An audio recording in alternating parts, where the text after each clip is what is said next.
The Kern County Fair is filled with something for most everybody to see. Well, one man has replicated a part of history that has roots here in Kern County. 23 ABC's Mark Christian joins us live from the fair with a look back at the Dust Bowl there. Mark.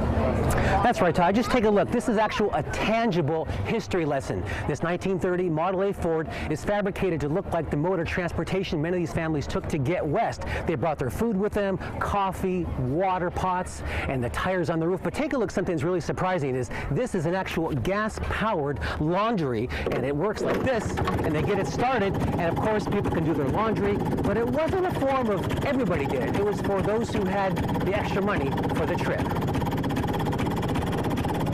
If we don't teach our children about the history, it'll be forgotten. The Dust Bowl of the 1930s lasted about a decade, and displayed at the Kern County Fair, you can see how some people escaped for a better life. It's exciting that the fair is more than just funnel cakes. Its primary area of impact was the southern plains, as dust storms destroyed people's lives.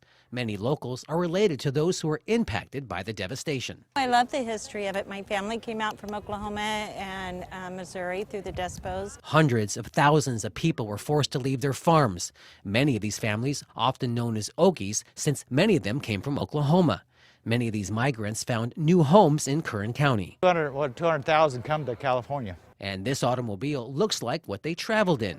Life was tough on that journey. This car depicts many of the items those families needed to survive. And we don't know what that's like. Now we have Winnebago. This was like the first Winnebago. Terry Willie heard that the car was here and made a special trip just to see it. It really is, I think, a little more representative of what they've had coming back, because they had to move not only a whole family, they had to move all their stuff, and they had to live on the road. Many walking by won't give the car a second glance, but Joel McAteer stopped to look. And I immediately recognized it as possibly an old car that brought people from the Dust Bowl to this area. Jack Locks replicated the 1930 Model A Ford over a year ago to look like a Dust Bowl era vehicle.